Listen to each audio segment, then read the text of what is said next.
Voilà, rebonjour et donc bienvenue pour les rappels sur la fonction exponentielle. Et tout d'abord, nous allons parler de son existence, la fonction exponentielle.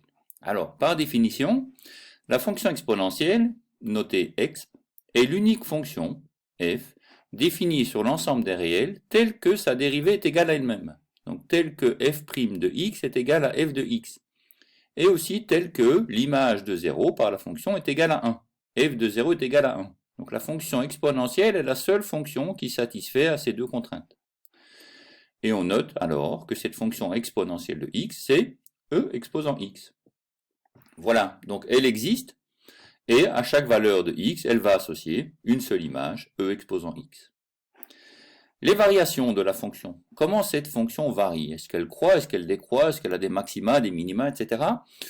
Eh bien, comme on peut s'en persuader en donnant des valeurs à x et en regardant les valeurs prises par la fonction à une calculatrice ou en faisant point par point, eh bien la fonction exponentielle est strictement croissante sur son intervalle de définition. C'est-à-dire que de gauche à droite, elle augmente. Ainsi, si x passe de moins l'infini à plus l'infini en passant par 0 et 1, la dérivée de la fonction exponentielle qui est égale à l'exponentielle elle-même sera positive. E exposant 0, ça fera 1. E exposant 1, ça fera E. Et toutes les autres valeurs ici seront positives entre les deux.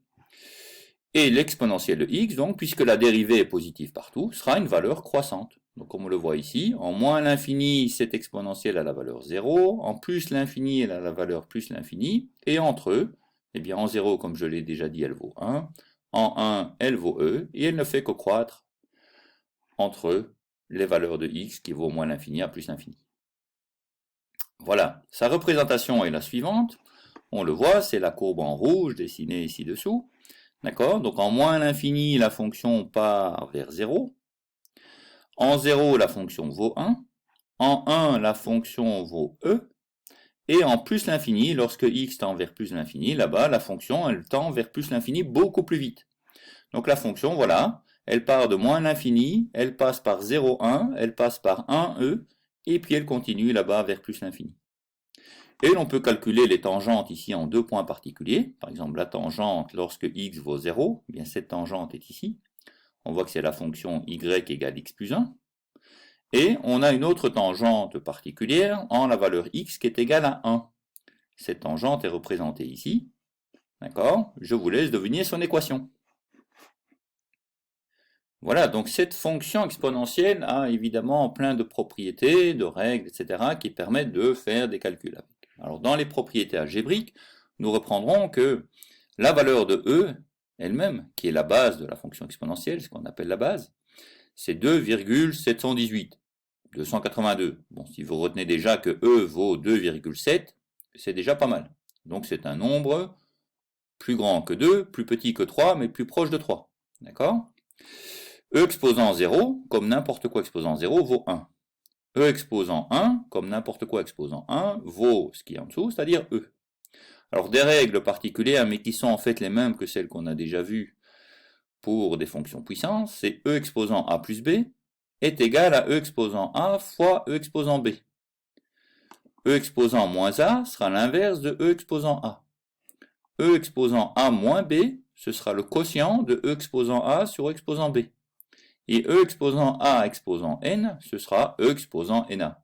Donc tout ceci est un petit peu nouveau dans le sens où la base utilisait E, mais pour le reste, c'est des propriétés que vous connaissez déjà pour les fonctions puissance, qui sont équivalentes ici pour la fonction exponentielle.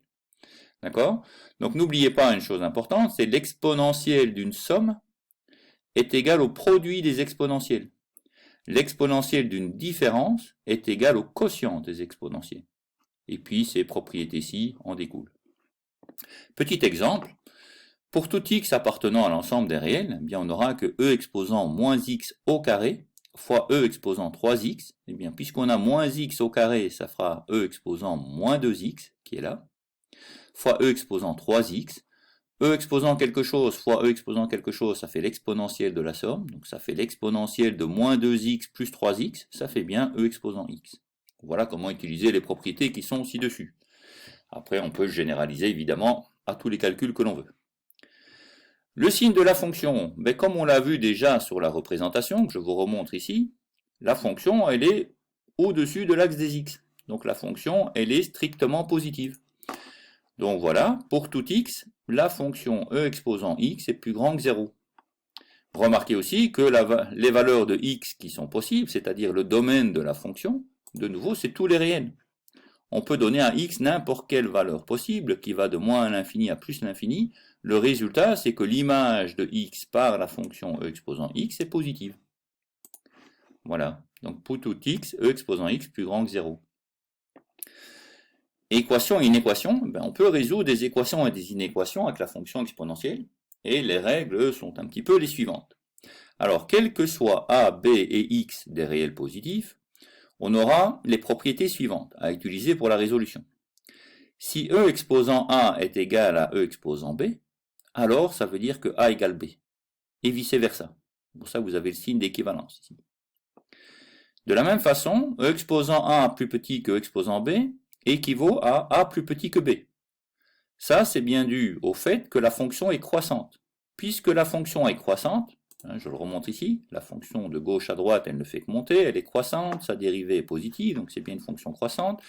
Puisque cette fonction est croissante, on aura que lorsque a est plus petit que b, e exposant a est plus petit que exposant b. C'est la définition de la croissance. Et ça marche dans les deux sens. E exposant a égale e exposant b équivaut à a égale b. Ça, c'est des propriétés d'unicité. C'est-à-dire que pour a égale b, il n'y aura que 1 e exposant a qui est égal à 1 e exposant b. Voilà, si on continue, si e exposant y est égal à x, ça équivaut à ce que y égale ln de x. Alors pour le moment, vous ne savez pas en faire grand-chose parce que vous n'avez pas vu la fonction logarithme, donc on reviendra à ça plus tard. Pareil ici, e exposant y plus petit que x équivaut à y plus petit que ln de x. Nous y reviendrons quand vous aurez vu la fonction logarithme. Alors, dans cette dernière page de rappel, on va revoir ce que sont les limites et la croissance comparée pour la fonction exponentielle. Donc, comme représenté sur le schéma qu'on a vu 2-3 fois maintenant, la limite lorsque x tend vers moins l'infini de e exposant x, c'est 0. Et la limite lorsque x tend vers plus l'infini de e exposant x, c'est plus l'infini. Je vous le remontre. Là, en moins l'infini, la fonction tend vers 0. Donc la limite lorsque x tend vers moins l'infini de la fonction, c'est 0. Par contre, lorsque x tend vers plus l'infini, la fonction, elle part vers plus l'infini, beaucoup plus vite que x. D'accord? Donc on aura que la limite lorsque x tend vers plus l'infini de e exposant x, c'est plus l'infini. Et donc si on traçait ici effectivement la fonction y égale x, on voit que e exposant x croît beaucoup plus vite vers l'infini que x. D'accord? Donc quand x tend vers plus l'infini, la fonction exposant x croît vers l'infini beaucoup plus vite. Et ça se fait dans les croissances comparées. La limite lorsque x tend vers plus l'infini de e exposant x sur x, c'est plus l'infini, parce que e exposant x tend vers plus l'infini beaucoup plus vite que x. De la même façon, la limite lorsque x tend vers moins l'infini de x fois e exposant x, c'est 0. Pourquoi? Parce que lorsque x tend vers moins l'infini, celui-ci tend vers moins l'infini. Mais e exposant x tend vers 0. Et e exposant x tend vers 0 beaucoup plus vite que x tend vers l'infini. Donc le produit des deux, ce sera 0. Dernièrement, et dernière petite propriété qui est fort utile, ici, c'est la limite lorsque x tend vers 0 de e exposant x moins 1 sur x, c'est égal à 1. Alors ça provient en fait de la définition de la dérivée de la fonction exposant x. Nous le reverrons dans les exercices. Mais retenez bien ce résultat, il est important, parfois, pour démontrer l'une ou l'autre chose en exercice. Voilà, ceci termine donc les rappels. J'espère que pour vous, tout ça est clair. Si ça ne l'est pas, n'hésitez pas à noter ce qui n'est pas clair pour vous pour me poser la question lors de la session interactive. Et sinon, pour vérifier que tout est clair, nous passons au quiz. Nous passons au quiz tout de suite.